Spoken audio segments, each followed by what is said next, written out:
Então, teve uma pergunta interessante sobre refúgio.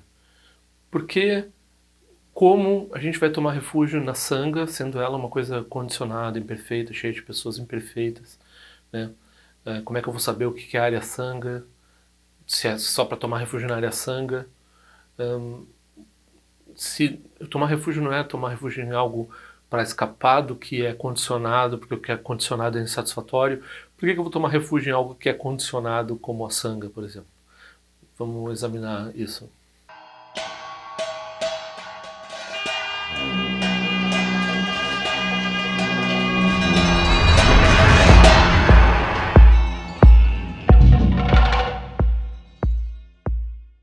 Então, estritamente falando, quando a pessoa pergunta isso, ela não está pensando também que o Buda tem um aspecto condicionado.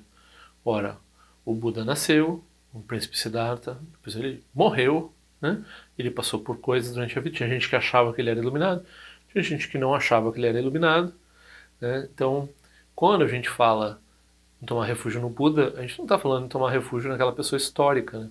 A não ser no sentido de que, sim, tem uma dimensão histórica, tem uma dimensão de ensinamento e assim por diante. Mas por que ele é uma fonte de refúgio? Porque ele atingiu realização. Então a gente precisa acreditar que ele não só é possível remover os kleshas, como ele realizou isso, né? Então, pelo menos isso, da perspectiva do Shravakayana, o que a gente chama de nirvana. Nirvana é além dos extremos, ele não é definível. Essa é a realização do Buda que vence o que é condicionado. Então a gente toma refúgio no Buda. Se ele não tivesse atingido um resultado não condicionado na prática dele, uh, não teria sentido tomar refúgio no Buda. Seria mais alguma pessoa que fala alguma coisa no mundo. Muita gente vê assim. De fato, muita gente simpatiza com o Buda, mas o Buda é mais um cara aí que falou alguma coisa. É o fato de que nós olhamos. Algumas pessoas, eu, por exemplo, me fascino muito pela amplidão com que ele examinou as coisas. Então, como ele mostrou que nada tinha uma garantia, como nada tinha satisfação mesmo. Esse aspecto, essa honestidade com relação às coisas, é que me levaram a pensar, bom, e ele não parecia estar mal com isso. Ele não era um nihilista. Então, como é que uma pessoa analisa as coisas desse jeito, assim, tão dramático, e não acaba um nihilista? Bom, tem que ter uma coisa que é a realização. Então, a partir disso, racionalmente, eu cheguei nessa ideia de que, bom, o Buda é um ser especial, é um ser diferente, né? Então ele tem essa realização. Então o refúgio no Buda ele vem porque a gente acredita que ele atingiu a iluminação. Se a gente não sabe o que é iluminação, se a gente não sabe se ele atingiu ou não atingiu, a gente não tem como tomar refúgio nele porque ele é um ser só, um ser condicionado, né? Então, aí no Mahayana a gente vai dizer, o fato da gente pensar que o Buda seguiu isso e revelou essa natureza, e a gente acreditar que é possível isso, vem também de uma interdependência com a nossa própria natureza, porque não faz sentido nenhum tomar refúgio no Buda também, se a gente não acha que vai chegar no mesmo lugar que ele. Então, ao contrário das religiões teístas, em que, né, o ser que a gente toma refúgio, ele vai lá, nos protege de alguma coisa porque ele é superpoderoso, no budismo, o Buda ensinou um método que todo mundo podia seguir. Então, por isso que tem o Dharma, né? Então, ele ensinou para as pessoas como chegar no patamar dele, como fazer para ser como ele. Ah, quando a pessoa toma refúgio no Buda, sabendo que ele atingiu uma coisa especial e sabendo que ela pode atingir uma coisa especial, essa interdependência, essa conexão entre uma coisa e outra, isso daí é um refúgio profundo, né? Então isso mostra que quando a gente está numa Mahayana, a gente começa a falar em natureza de Buda, porque tem uma coisa em nós que viu esse Buda. Quem viu esse Buda é o nosso próprio potencial de Buda. Então quando a gente fala no Mahayana causal, tem um potencial de ser que nem o Buda. E depois no Mahayana não causal a gente vai dizer que se uma coisa é um potencial que se realiza, então ela é condicionada também. Então a gente vai dizer não. Então essa realização ela é não condicionada e está presente desde o início.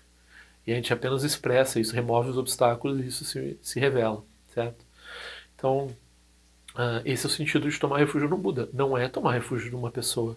Se ele só fosse uma pessoa que teve certas ideias, aí, aí a gente não está falando em refúgio, a gente está falando, sei lá, em admiração, né? Então, da mesma forma, o Dharma. O Dharma, se a gente olhar, o Dharma tem uma expressão condicionada. A expressão condicionada do Dharma são as palavras dos professores do próprio Buda, que elas têm início, meio e fim, as palavras. Os textos, depois que fizeram com essas palavras, são mais condicionados ainda. Eles são sujeitos a incêndio e etc, etc. Então, quando a gente toma refúgio no Dharma, a gente toma refúgio na fonte desse entendimento do Buda das coisas como elas realmente são, da natureza da realidade. Então, o Dharma como uma expressão das coisas, né? E o Dharma como expressão dos ensinamentos, eles coincidem também.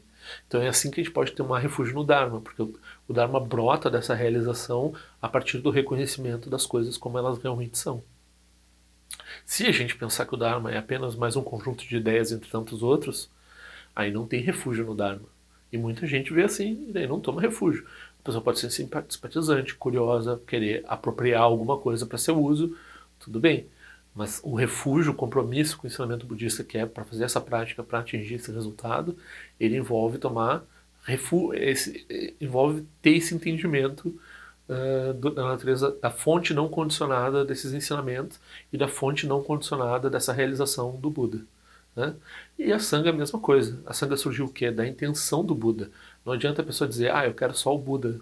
Eu não quero saber dessas instituições e esses textos também estão tudo corrompidos. Né? E essas coisas surgiram da intenção do Buda a partir da realização do Buda. Então o próprio Buda disse, não, você tem que tomar refúgio também nisso. Que isso surgiu essa é a minha expressão de compaixão. Os textos e a comunidade, as instituições, os prédios, a estrutura cultural que se formou em torno do budismo. Ela é condicionada, assim como o corpo do Buda era condicionado, assim como os textos e a fala são condicionados, mas ela aponta também uma coisa não condicionada, que é a intenção do Buda. Então é nisso que a gente toma refúgio. Aí a gente toma refúgio no conjunto, a gente não toma refúgio numa pessoa ou outra dentro da Sangha, ou no que ela está falando. Né? A gente toma refúgio naquela intenção que está por trás da formação daquilo, que é a intenção do Buda em ensinar, em proporcionar um espaço, um lugar onde as pessoas em harmonia trabalham para realizar os ensinamentos dele e também propagar esses ensinamentos e também manter esses ensinamentos. Né? Então, nós não tomamos refúgio apenas em Buda, a gente toma refúgio no Buda, no Dharma e na Sangha, e nós não tomamos apenas refúgio na... aí, né, a gente vai dizer, não toma refúgio apenas no condicionado. Então, a gente toma refúgio no condicionado, a gente reconhece que essa forma condicionada que o Buda expressou é para seres ignorantes como nós. Então, a gente precisa de uma pessoa ter vindo na história, ou de um professor ensinar para a gente pessoalmente. Nós precisamos desse tipo de garantia para realizar a nossa própria natureza. Então, isso vem da compaixão do Buda. O Gedun Shepo diz, o milagre não é os Budas se iluminarem, o milagre é os seres sencientes estarem ignorantes. Isso é que é o extraordinário, que é o diferente. O natural é o estado de Buda. Então, o estado de Buda ele não precisaria se expressar de forma condicionada para beneficiar seres condicionados, mas ele fez isso. Então, aqui a gente tem uma bondade extrema do Buda em surgir na forma humana, surgir historicamente, surgir dessa forma. Da mesma forma o Dharma. O Dharma não precisava ser falado, o Dharma não precisava ser escrito, o Dharma não precisava ser ouvido, né? Mas o Dharma foi ouvido, copiado, condensado. A forma condicionada do Dharma é uma expressão da compaixão que vem da expressão incondicionada do Dharma. Então, quando a gente vê o condicionado no Dharma, a gente regozija, a gente diz, não, isso aqui brota de uma coisa mais profunda. E da mesma forma a Sangha, quando a gente vê a natureza condicionada da Sangha, a gente reconhece as faltas e assim por diante, a gente vê, não, isso vem de uma intenção, até mesmo no Mahayana, quando a gente vê os alunos do Buda cometendo coisas ruins nos sutras, assim, cometendo faltas e entrando em enrascada, a perspectiva que a gente assume é assim, na verdade ele era um bodhisattva que ele apenas estava precisando ensinar a gente que nem a gente, então ele manifestou um exemplo ruim, né? Daí o Buda foi lá e ensinou para dar o ensinamento. Então esse é um jeito de ver as coisas a partir da realização, a partir do resultado, que transforma as coisas condicionadas em manifestação pura. E essa é uma forma de tomar refúgio. O importante é a pessoa analisa dessa forma radical, dessa forma intensa, como as coisas condicionadas não são satisfatórias, e daí ela precisa dar esse salto para entender que tem uma base não condicionada, que é uma base que é a fonte do refúgio. Certo? Se ela não dá esse salto, ela vira um nihilista, porque ela só está analisando como tudo é sofrimento, e daí a gente vai ver aí a ciência e várias pessoas dizendo, não, nós somos fruto de adaptação biológica, nós temos uma estrutura determinística ou semideterminística, então nós vamos ter emoções aflitivas. As emoções aflitivas, se a ciência quiser definir as emoções aflitivas budistas, ela vai dizer não tem como ser Buda. Isso é natural dos seres que têm corpo, porque tem hormônio, porque tem cérebro e assim por diante.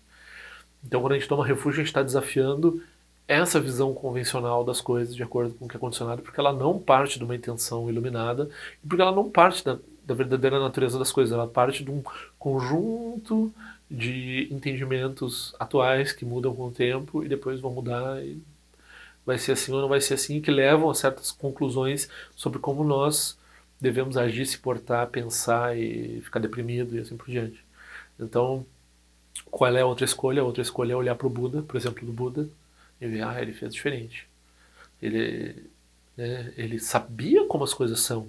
Ele não se enganava com relação à natureza condicionada das coisas. Ele sabia como era insatisfatório, mas ele, de alguma forma, ele foi acima disso e ele ensinou um Dharma e ele estabeleceu uma Sangha. Né? E essa Sangha, esse Dharma e o próprio exemplo do Buda, eles exemplificam essa realização dele, né? Vem da intenção da realização dele. Então, é assim que a gente deve ver. Quem tem esse mérito, né? Quem tem esse reconhecimento é porque tem uma ressonância entre a própria natureza de Buda, ela não está tão obscurecida. Então ela olha, por exemplo, do Buda, ela não vê apenas uma figura histórica, ela não vê apenas um ser condicionado. Ela vê a realização, ela entende que é possível a realização. Quando ela entende que é possível a realização, aí ela toma refúgio. Então, eu regozijo muito nas pessoas que, porventura, olhem para o Buda, mesmo que isso oscile, né? Elas olham e elas olham para o Buda e veem essa possibilidade e nesse momento elas se tornam também fontes de refúgio como Sangha, porque elas também estão se movendo na mesma direção, não tendo o mesmo reconhecimento.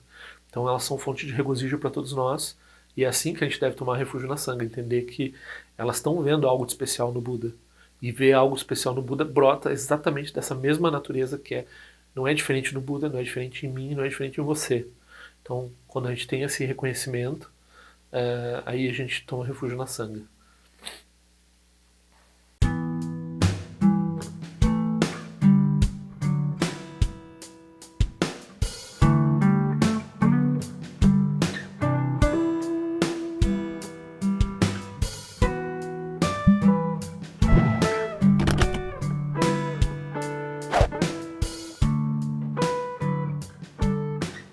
Ei, não esquece de se inscrever no meu canal, é importante para mim. Clica na sinetinha para receber a notificação e se quiser se inscreve no meu boletim informativo de alguma forma que eu ando fazendo, o que eu ando pensando. Também para contribuir de alguma forma com esse canal, esse é o endereço. Eu espero que em breve nós nos vejamos na prática do Dharma. Ao longo de minhas muitas vidas e até este momento, todas as virtudes que tenho alcançado, inclusive o mérito gerado por esta prática e todas as que vier a conseguir, ofereço para o bem-estar dos seres sencientes. Possam a doença, a guerra, a fome e o sofrimento diminuir para todos os seres, enquanto sua sabedoria e compaixão aumentam nesta e em vidas futuras. Possa eu claramente perceber todas as experiências como sendo tão insubstanciais como o tecido do sonho durante a noite e imediatamente despertar para perceber a manifestação de sabedoria pura no surgir de cada fenômeno. Possa eu rapidamente alcançar a iluminação para trabalhar sem cessar pela liberação de todos os seres. Nirawe Korajinga Sumpano Neoma Lundiquene Tiresium Atensin Jasoiza Pekajar Produtendiante Om Sochi Diamante Penedira Sawa Conchatuzi Zetai Bai Médio no Jutru Piamania Jogi Sasundado Tendiante Time Quene Pema Sambal Sasonagem Descendo Pai Gardiuancho Jugutu Pegu Cose Destintes em Darshinjo Jigmetu Jutru Panangue Wanchatungo Drupa Tenor Muyengue Kupamalora Sanelundo Tileta Tutendiante Pemejasun Pemeris Uche Pemetan Lati Kuzizuruan Pemancho de Droma de Sojino Nibe Melunde do Diante Penenjoane Chimpotem Paiuri Nepadan Dembasi Pechambundan Conseja Sentendiante Kusun Sanje Guru Rinpoche do condado de Wajimba Jabartia com seu tutor da Poça Sol de Psochin de Lapto Sushi não se mueve de chuva dançam balão de do Pachinjelo uma rumba zaguru pema cede rum que loja som de loja exalência som de papel do Jushu Sung não guarda miral do Sungele show